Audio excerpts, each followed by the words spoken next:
பாரதத்தில் எது சரியோ அதை காண்பிக்கணும்னு வியாசாச்சாரியாளுக்கு ஒன்றும் கடமை கிடையாது. எது நடந்ததோ அதை தான் காண்பிப்பார். To accept it or not is in அவர் hands. But whatever has happened has been reported by Vyasa. ரிப்போர்ட்டர்கிட்ட போய் நீ எப்படி இப்படி ரிப்போர்ட் பண்ணுவேன்னு நம்ம கேட்க முடியாது. நடந்ததை தான் அவர் ரிப்போர்ட் பண்ணுவார். துரோணர் மேலே நம்ம கோச்சுக்கலாமே ஒழிய வியாசர் மேலே நம்மளால் கோச்சிக்க முடியாதுங்கிறதுக்காக சொன்னேன். ஏன் இது நான் மறுபடியும் சொல்கிறேன்னா, இப்போ மகாபாரதத்தை புஸ்தகமாகவோ புக்காகவோ கிண்டில் எல்லாத்துலையும் கிடைக்கிறது. இப்போ உங்கள் பேரன் பேத்தி இதை படிச்சுட்டு கேட்கும், why did Drona do this? நான் சொன்ன பதிலையே நீங்கள் அப்படியே சொல்லுங்க.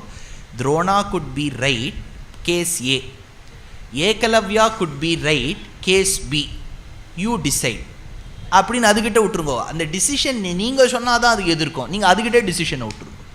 எதுக்கு இதெல்லாம் சொல்கிறேன்னா, இப்போல்லாம் கேள்வி, இப்போ ஏதாவது ஒரு புஸ்தகத்தை கொடுத்துட்டு குழந்தைகிட்ட படின்னா அதுலேருந்து தெரிஞ்சின்ற விஷயத்தை விட கேள்வி தான் ஜாஸ்தியாக இருக்குது. இப்போ பாட்டி தாத்தாலாம் பயப்படுறா, படின்னு சொல்லலாமா, படிக்கக்கூடாதுன்னு சொல்லலாமா? ஏன்னா மகாபாரதத்தை படித்தா பாதி கேள்வி வரும். How did Satyavati marry Parashara and produce Vyasa as well as marry Vichitravirya அப்படின்னு அது கேட்குறது. இப்போ நீங்கள் என்ன பதில் சொல்வேள்? ஐயோ அப்படிலாம் கேட்கப்படாது, மகாபாரதம் பாவம் இப்படிலாம் சொன்னேன்னா அது தாத்தாக்கு ஒன்றும் தெரியலேன்னு சொல்லிட்டு போயிடும். அதனால் Satyavati has done, there is no point in asking me, go ask சத்யவதின்னு சொல்லிவிடு. அவ்வளோதான். அது மேலே கதையை தொடர்ந்துட்டே வரும். பல பேர் இங்கே தசரதற்கு ஏன் சார் இவ்வளோ ஒய்ஃப், எனக்கு கேட்டுண்டா கல்யாணம் பண்ணார் இல்லையா, அவர் பண்ணிக்கலை, என்னை கேட்டுட்டு பண்ணிக்கலை. அதனால் காவியங்கள் இதிகாசங்களில் எப்படி போகிறதோ அதுலேருந்து நம்ம மாரல்ஸ் தான் எடுத்துக்கணுமே ஒழிய ஏன்னு கேள்வி கேட்டுட்டு இருந்தால் பாதி கேள்விக்கு பதில் கிடைக்காமே போயிடும். அதனால் அப்பேற்பட்ட அந்த ஏகலவ்யனின் கட்ட விரலை எடுத்தார் தட்சிணையாக துரோணர். இதை எடுத்தா இது ஆன கையோடு பிள்ளைகளை பரீட்சிக்க வேண்டும். டெஸ்ட் ஒன்று வைக்க வேண்டாமா? இப்போல்லாம் கவர்மெண்ட்டே சொல்லிட்டேன், 8th ஸ்டாண்டர்ட் வரைக்கும் பாஸ் பண்ணி விட்ருங்க, எல்லா குழந்தையும் பாஸ் பண்ணி விட்ருங்க. அது படிக்கவே மாட்டேங்கிறது. அப்புறம் 9ஆம் கிளாஸில் வரக்கூடிய டீச்சர் தவிக்கிறா. இப்போ எங்கள் அம்மாலாம் டீச்சராக இருக்கிறதுனால ஸ்கூல்லேயே சொல்லிடுறேன், எனக்கு 8ஆம் கிளாஸ் வரைக்கும் டீச்சராக வச்சுருங்க. ஏன்னா 9ஆம் கிளாஸ் வரைக்கும் வர குழந்தை 8ஆம் கிளாஸ் வரைக்கும் எக்ஸாமே பார்க்காதனால அதுக்கு படிக்கணும் அப்படிங்கிறதே தெரிய மாட்டேங்குது. அதனால் அந்த காலத்தை பரீட்சைன்னு உண்டு. ஏதாவது ஒன்று வச்சா ஆச்சாரியன் பரீட்சை, அதில் எக்ஸ்பெரிமெண்ட் லைவ் சயின்சஸ் மாதிரி கொடுப்பார். ஆச்சாரியன் இதை எடுத்துன்னு வாம்பார். அந்த ஸ்டூடெண்ட் போர் அடிக்கிறதுன்னு சொல்லிட்டுனா அதுக்கு இன்னும் வினயம் வரலேன்னு அடுத்தோன்னு வச்சுப்பார். அதனால தான் பகவத்பாதாள் நகி நகி ரக்ஷதி டுக்ருங்கரணே பஜ கோவிந்தம்.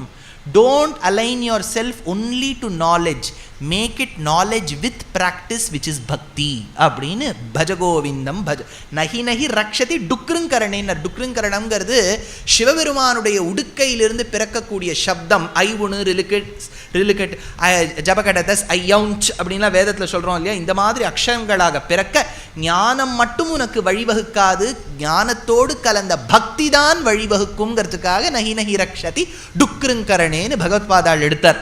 அதே மாதிரி இந்த துரோணாச்சாரியாலும் பரிசோதிக்க அதில் ரொம்ப தேர்ச்சி பெற்று வந்த மாணவன் தான் அர்ஜுனன். அர்ஜுனனுக்கு எல்லாவற்றை காட்டிலும் வேறுபட்டு அவனுக்கு தன் முயற்சியால், அதனால்தான் அந்த காலத்தை சொல்லுவா ஸ்வாத்தியாயா பாத ஏவம். அதாவது ஒரு ஆச்சாரியன்கிட்ட கற்றுக்குறோம், அவர் கற்றுக் கொடுக்குறது அரை பகுதி தான், அதுக்கு மேலே நம்ம முயற்சின்னு ஒன்று இருக்குது பாருங்க, அதெல்லாம் ஒரு கால் பகுதியாக சேர்ந்து சேர்ந்து சேர்ந்து சேர்ந்து சேர்ந்து தான் ஒரு முழு சக்ஸஸ் ஸ்டோரிங்கிறது உருவாகும். ஒரு ஆச்சாரியன்கிட்ட வேதம் கற்றுன்னு, இப்போது வேத பாடசாலாவில் எத்தனையோ பேர், சங்கர மடமாகட்டும் அகோபில மடமாகட்டும் எல்லா மட்டங்கள்லையும் பிள்ளைகள்லாம் பார்த்தா ஆச்சரியமாக வேதம் சொல்லும், நன்னா சொல்லும்.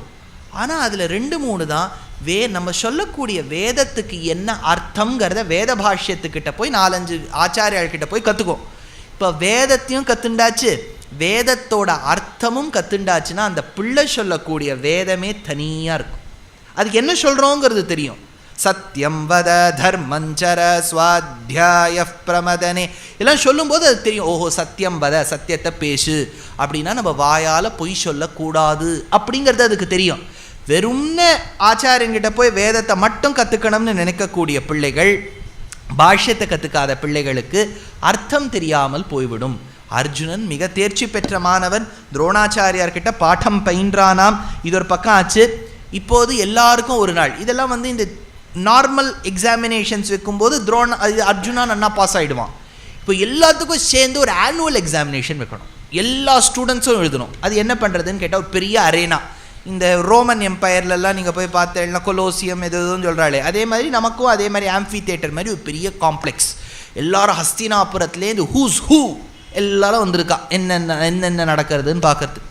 அப்போ துரோணாச்சாரியார் வரார். அவர் தானே ஆச்சாரியன். எல்லா அப்பா அம்மாவும் சம்பாவனையை ரெடியாக வச்சுட்டுருக்கா. சார் இவர் தான் நமக்கு ஆச்சாரியன், உங்களுடைய IFSC கோடை கொடுங்க, நாங்கள் ட்ரான்ஸ்ஃபர் பண்ணுறோம் எல்லாம் சொல்லிட்டு இருக்கா. அவர் வந்து only digital mode, no cash அப்படின்லாம் அவர் போன நவம்பர் 8ஆம் தேதியை ஞாபகமாகவே வச்சுன்னு அவர் சொல்லிட்டு இருக்கார். நோ கேஷ் அக்செப்டட் அப்படிங்கிறார். அப்பேற்பட்ட அந்த துரோணாச்சாரியார் சொல்ல அவர் அந்த துரோணாச்சாரியார் உள்ள நுழையிறார். அவர் என்ட்ரி ஒன்று இருக்கு இல்லையா, எப்போவுமே இந்த பெரிய ஹீரோலாம் உள்ளே நுழைஞ்சா அந்த மீடியா அவரையே ஃபாலோ பண்ணின்னு வரும். அதே மாதிரி இப்போ துரோணரை ஃபாலோ பண்ணிகிட்டே வரார் வியாசர். அவர் எப்படி இருந்தார்னர், தத சுக்லம்பரதரஹ, சுக்ல அம்பரதரஹ, வெள்ளை வெளிர்னு வஸ்திரமா, ஒயிட், கம்ப்ளீட்லி ஒயிட். அடுத்தது சுக்ல யஜ்ஞோபவீதவான், யஜ்ஞோபவீதம் அது ஒயிட்டாக இருக்கும்.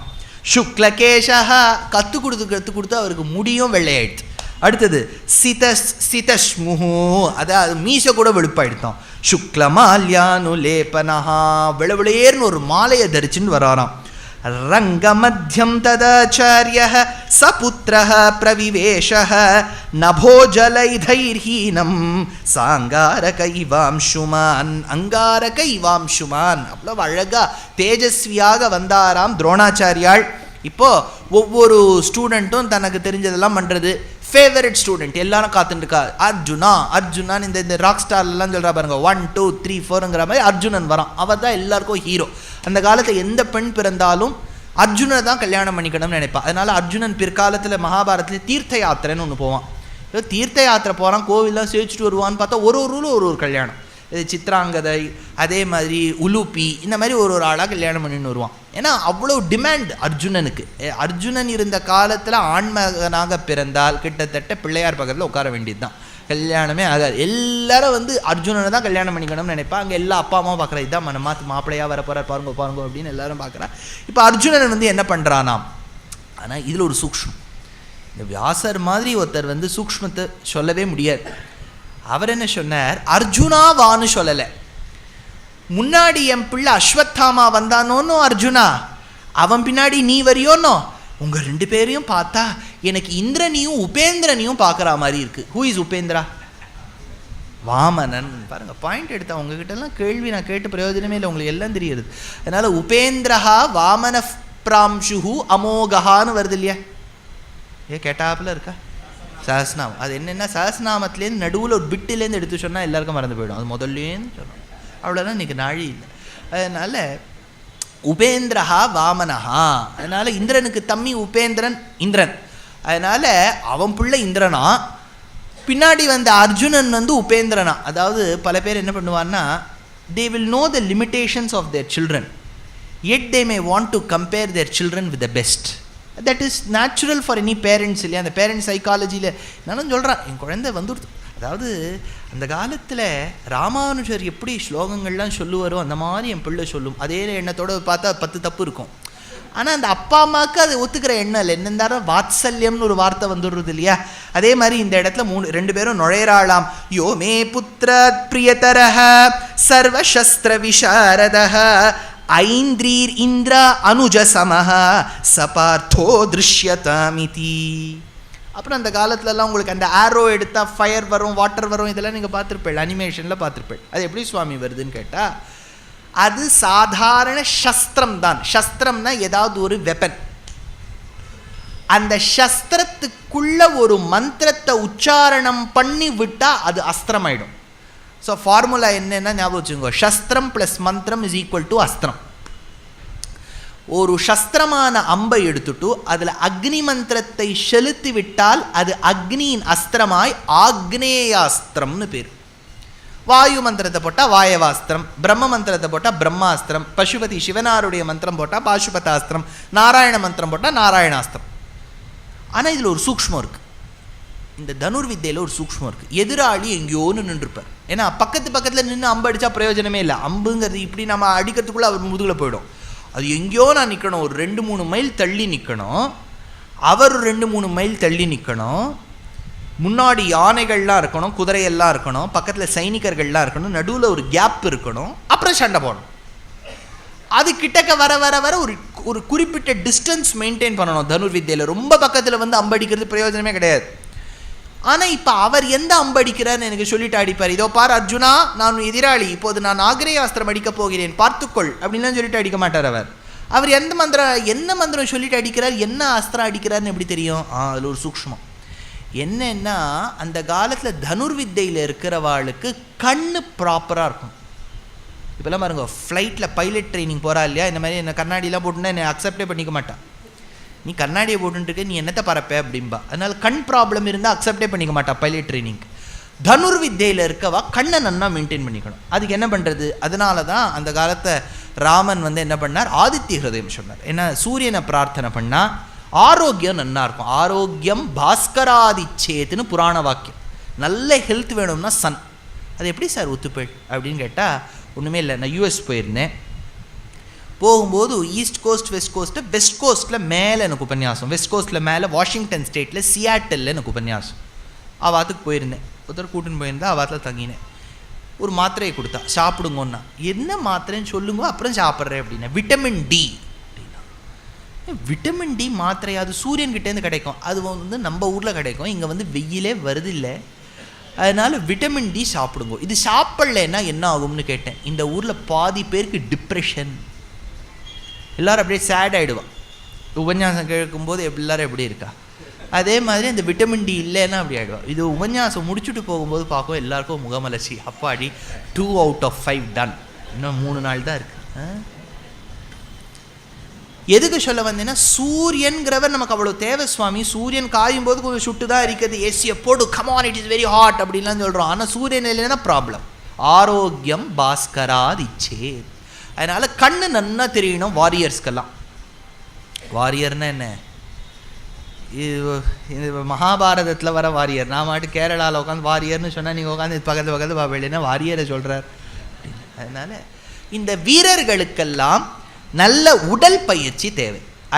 அடுத்தது அவள் கண்ணு நன்னா தெரிஞ்சால் மட்டும் போகாது, நன்னா அப்சர்வ் பண்ணணும். அப்சர்வேஷன் இருக்கு இல்லையா? பல பேர் நீங்கள் கூட்டம் பார்த்தேளா, அவள் உங்களை ஒரு மாதிரி பார்த்தா, ஐயோ நான் பார்க்கவே இல்லையே, நான் நேராக தானே பார்த்துன்னா, அவர் பாவம் சூதுவாது தெரியாதவராக இருப்பார். இன்னொரு பக்கத்தில் பார்த்தேளா, ஒரு மாதிரி ஓர பார்வையில் உங்களை பார்த்தா உங்களுக்கு தெரிஞ்சுதா அது அப்படின்பா. அர்ஜுனனுக்கு அந்த சக்தியெல்லாம் இருக்கணும். அப்போ தான் இன்னொருத்தர் மந்திரம் சொல்லக்கூடிய வாயசைவ வச்சு என்ன அஸ்திரம் போடலாம்னு இவருக்கு தெரியும்.